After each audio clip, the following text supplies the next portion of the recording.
get sick of fashion all the time. Why? It's just too intense, it's too much, it's too many collections.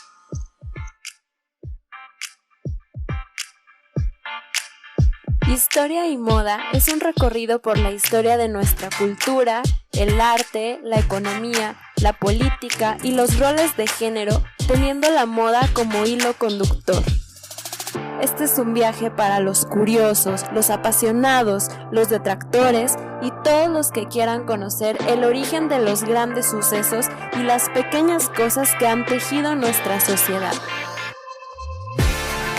Somos Diana y Ceci y te acompañaremos en este apasionante viaje. ¡Bienvenido! ¡Comenzamos!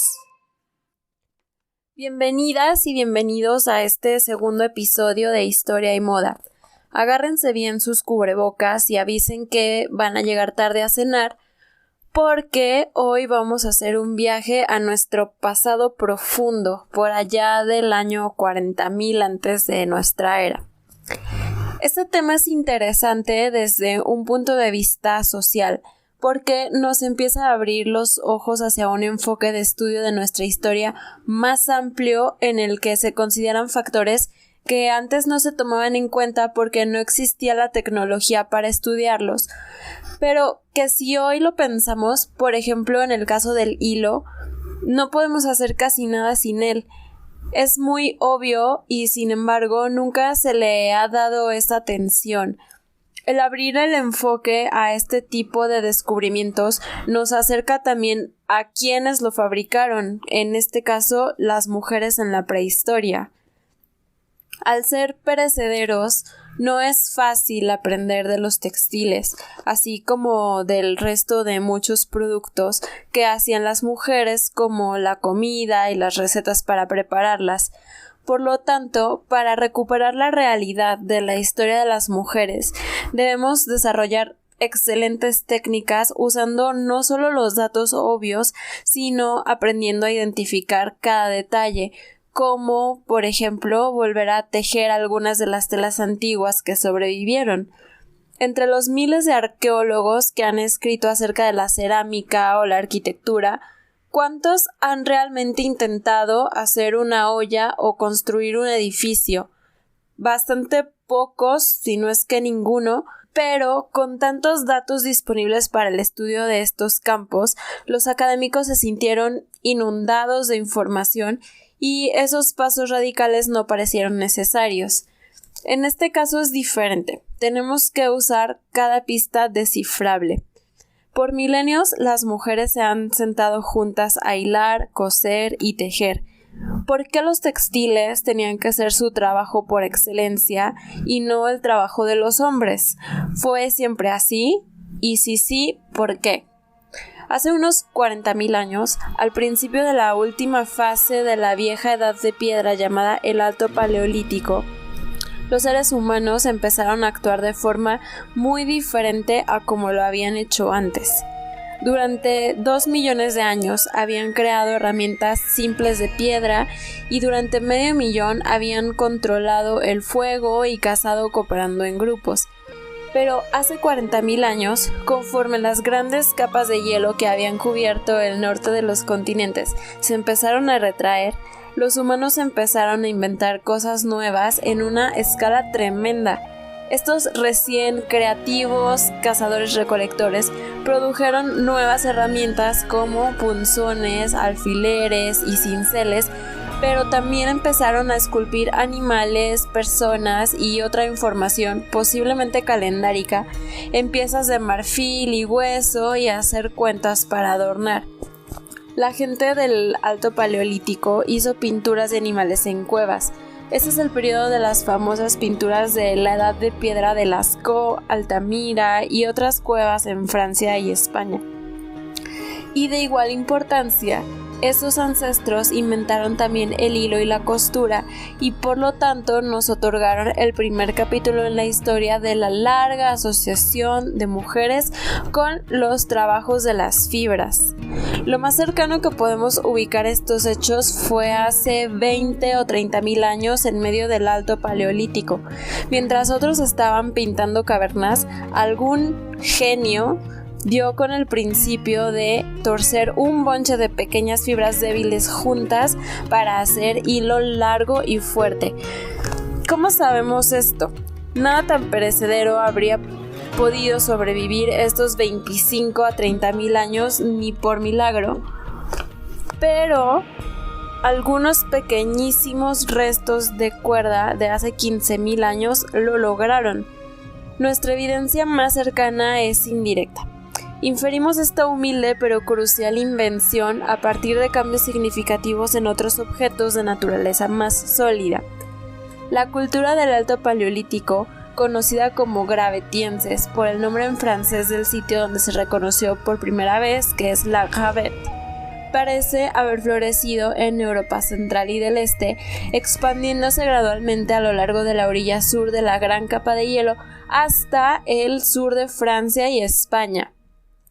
La datación por radiocarbono sugiere que esta cultura duró 6.000 años, del 26.000 al 20.000 a.C., y durante este vasto tiempo las agujas eran comunes y las cuentas de conchas, dientes y huesos unidos con pequeños hoyos. Las cuentas más pequeñas se encontraron unidas en filas a través de los huesos de los muertos. Claramente, estas cuentas se habían tejido en prendas hechas probablemente de pieles.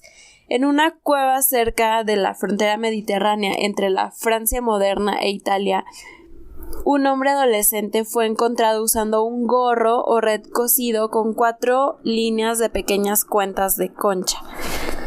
Solo de esos artefactos uno puede deducir que tenían conocimientos de tejido, pero hay pruebas de que al menos algunos de los tejidos que se usaron habían sido torcidos juntos a partir de pequeñas fibras naturales en vez de cortar de partes largas y resistentes del cuerpo como la garganta o los tendones.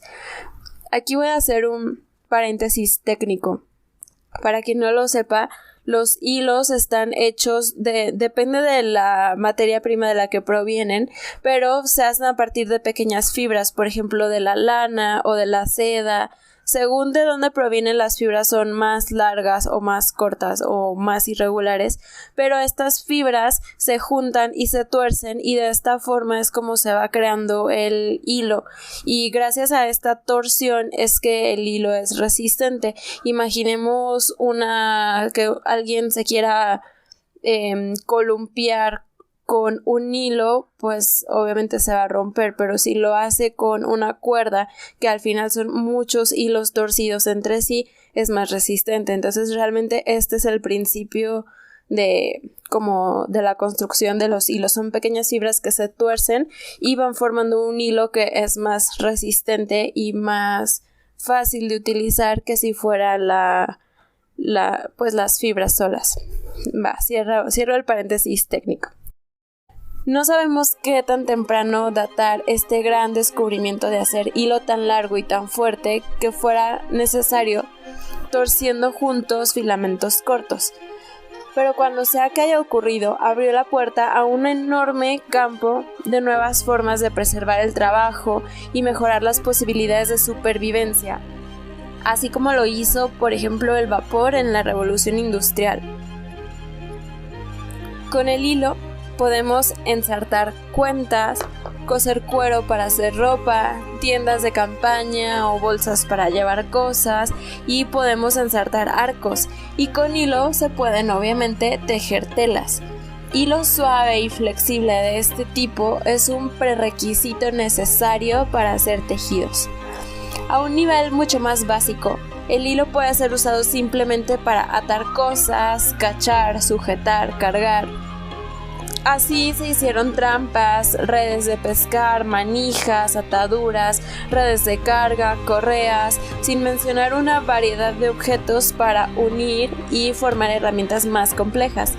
Tan poderoso, de hecho, es el simple hilo para que el humano domesticara al mundo según su voluntad e ingenuidad, que podría considerarse un arma no vista que permitió a la raza humana conquistar la Tierra, que nos permitió movernos a cada rincón del globo durante el Alto Paleolítico. Podríamos llamar entonces a este evento la Revolución del Hilo. Los arqueólogos han enfatizado durante mucho tiempo la invención de herramientas de piedra y metal para promover la evolución de la cultura humana. Incluso los nombres dados a varios periodos de la historia y la prehistoria de la humanidad se basan en herramientas de gran peso. La palabra paleolítico, el periodo que se extiende desde hace unos 750.000 hasta hace 15.000 años, significa esencialmente edad de piedra. Y después del periodo paleolítico estaban el mesolítico y el neolítico, o la edad de piedra media y nueva. Luego vienen la edad de bronce, la edad de hierro y la edad industrial. Pero al menos tan fundamental para el curso de los asuntos humanos como la invención de las herramientas de piedra fue la comprensión de que los productos vegetales podían explotarse para otros fines además de la alimentación.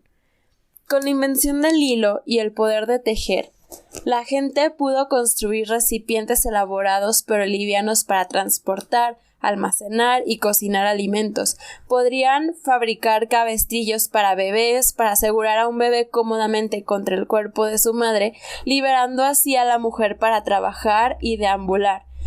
Podían trenzar redes, lo mejor para atrapar animales de presa sin el riesgo de un combate cuerpo a cuerpo. Podían amarrar troncos o tablas de madera para construir botes o balsas. La revolución del hilo fue un evento profundo en la historia de la humanidad. Cuando la gente empezó a jugar con las plantas y los subproductos de las plantas, eso abrió vastas nuevas vías de progreso humano. Este evento puede coincidir con la Edad de Piedra o incluso ser anterior a ella, pero los hilos se pudren, por lo que la evidencia es difícil de encontrar. La mayor parte de lo que hicieron los humanos se hizo en medios que no han sobrevivido. Se estima que la proporción de objetos perecederos a objetos duraderos generados en la cultura promedio es de aproximadamente 20:1. Hasta el día de hoy, en los estudios del Paleolítico, escuchamos acerca del hombre cazador haciendo cosas maravillosas y audaces, como clavar lanzas en mamuts lanudos o luchar con otros hombres. Se han enfatizado las actividades de un pequeño segmento de la población, hombres jóvenes sanos, ante la ausencia total de mujeres, ancianos de ambos sexos y niños. Se ha glorificado un aspecto de las formas de vida del Paleolítico a expensas de todas las demás cosas que hicieron que esa vida fuera exitosa. Los textiles son particularmente fugaces. Los ejemplos más antiguos de tela descubiertos hasta ahora son algunas muestras de Francia con incrustaciones de carbonato que tienen aproximadamente 18.000 años, mientras que en el cercano Oriente se han desenterrado piezas de cordelería y cuerdas que datan de 19.000 años, muchos miles de años después de que comenzara la revolución del hilo. En los últimos años han surgido nuevas técnicas y tecnologías arqueológicas que hacen que los artefactos perecederos y otros artículos femeninos sean más accesibles para los investigadores, pero también ha influido el hecho de que las mujeres se han unido recientemente a la fuerza laboral arqueológica y paleontológica en un número mucho mayor que nunca. Estos nuevos trabajos nos han llevado a replantear la forma en que la historia nos ha sido contada hasta ahora, que ha sido pues la imagen de las caricaturas estereotipada de la mujer primitiva a la que arrastraban de los pelos hasta las cuevas. Esta en realidad es una concepción que proviene principalmente de los hombres modernos que hasta las últimas décadas han dominado los campos de la antropología y la arqueología y se han enfocado en las piedras y los huesos, asumiendo que el Pleistoceno y antes era un mundo de hombres. Sin embargo, las investigaciones apuntan a que es probable que las mujeres hayan sido las principales tejedoras y expertas textiles de la prehistoria e incluso pueden haber iniciado la revolución del hilo en primer lugar, aunque los hombres indudablemente hicieron su parte del tejido cuando se trataba de hacer redes de caza o pesca, por ejemplo. Esta conclusión se basa en estudios transculturales modernos que han descubierto que las mujeres constituyen la mayor parte de las tejedoras, cesteras y amantes de los productos vegetales del mundo. Las mujeres hemos sido el motor principal en un alto nivel sin precedentes de sociabilidad humana, siendo las inventoras de las herramientas más útiles y habiendo compartido por igual en la provisión de alimentos para las sociedades humanas. Casi con certeza, impulsaron a la invención humana del lenguaje y fueron las que crearon la agricultura. Las mujeres han jugado un papel importante en la historia desde el principio. Han sido mucho más que máquinas de bebés y recolectoras de frutos. Escuchen esto. Uno de los estereotipos más comunes es la imagen de la sociedad y la economía del Paleolítico Superior, dominada por los poderosos cazadores que se dispusieron a sacrificar mamuts y otros animales grandes. ¿En cuántas películas no hemos visto esta imagen? Pero resulta que no hay evidencia de conjuntos del Paleolítico Superior de suficientes cazadores, o sea, de 40 o más, para acabar con un mamut y mucho menos el número necesario para acabar con una manada. Solo los más temerarios intentarían matar a un animal que se mantiene en pie a 14 pies de altura y tiene un mal genio cuando lo hacen enojar. Debido a que la mayoría de los restos de animales esparcidos por lugares como Dolní Věstonice en la República Checa consisten en huesos de pequeños mamíferos como liebres y zorros, la imagen del hombre, el poderoso cazador, se está desvaneciendo ahora de las memorias de la prehistoria. Es más plausible que hombres y mujeres e incluso niños y ancianos en lugares como Dolní Věstonice desde hace 27,000 años todos contribuyeron al trabajo de vivir en comunidad. Hay muchas pruebas de que se arrojaron redes inmensas, probablemente hechas por mujeres, sobre grandes áreas para atrapar las cenas de los domingos. Al mismo tiempo, algunas de estas mismas personas estaban tejiendo y haciendo cestería con al menos 8 estilos diferentes de trenzado, algunos de los cuales siguen siendo comunes en la actualidad. La evidencia que tenemos del tejido maestro proviene de artefactos de fibra y de 200 estatuillas de Venus y fragmentos de estatuillas encontrados en toda Europa de hace unos 27,000 años. Nada es igual antes de este periodo en ninguna parte del mundo y pasan miles de años antes de que vuelva a aparecer algo comparable. Estas Venus talladas llevan sombreros tejidos, cinturones y faldas de hilo. La ropa sugiere que tal indumentaria era una cosa de mujeres no usada por hombres y que sirvió para inmortalizar con un gran esfuerzo el hecho de que tal indumentaria distingue a las mujeres, o al menos a ciertas mujeres, en una categoría social de su vida. Pero mientras que los grandes cambios en la manufactura le quitaron el brillo al negocio textil hace mucho tiempo, con el resultado de que ese trabajo de mujeres ahora recibe un estatus bajo y salarios de explotación, los investigadores sostienen que el tejido y otras formas de artesanía de fibra alguna vez tuvieron un gran prestigio. Según su estimación, los detalles de las puntadas que se muestran en algunas de las figuras de Venus tenían la intención de hacer alarde del valor y la belleza de las habilidades de las creadoras. ¿Por qué si no alguien se habría molestado en grabar la costura en un medio permanente, sino para presumirla? Está hecho inmortal en piedra. No se talla algo como esto a menos que sea muy importante. Los detalles del atuendo venusiano también plantean la intrigante posibilidad de que las famosas pequeñas esculturas que se encuentran a la altura de las pinturas rupestres de Lascaux en el Panteón del Arte Occidental fueron talladas por mujeres, costureras, pluriempleadas, para ser precisos. Siempre se asumió que los talladores eran hombres, un grupo de tipos sentados haciendo sus muñecas Barbie, pero tal vez ese no fue el caso o no siempre. Con algunas de estas figurillas, la persona que las tallaba claramente sabía tejer. Entonces, o esa persona era tejedora o vivía con una, o sea, tenía un asesor. Mucho antes de que la gente se estableciera en ciudades con plantas y animales domesticados, entonces, cuando todavía eran recolectores y vagabundos, habían domesticado ya en cierto sentido la naturaleza.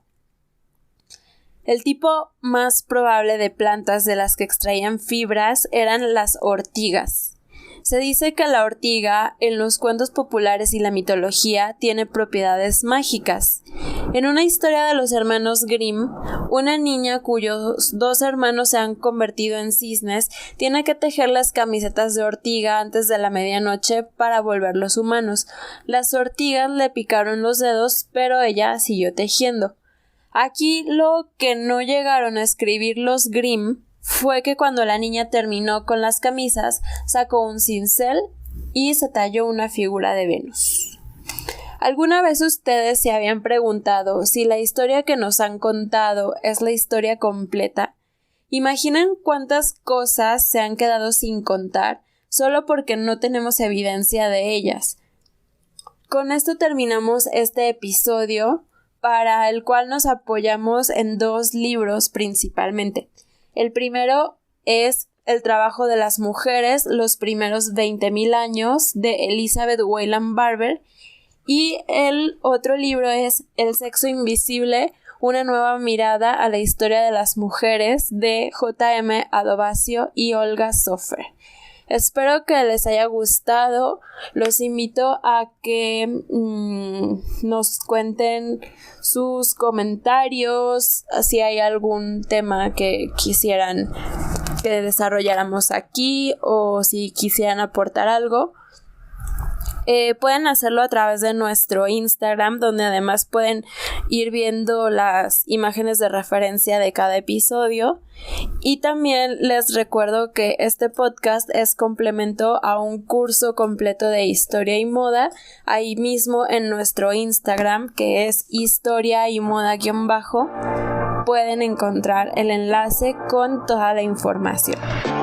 Muchas gracias, nos escuchamos la próxima semana. Chao.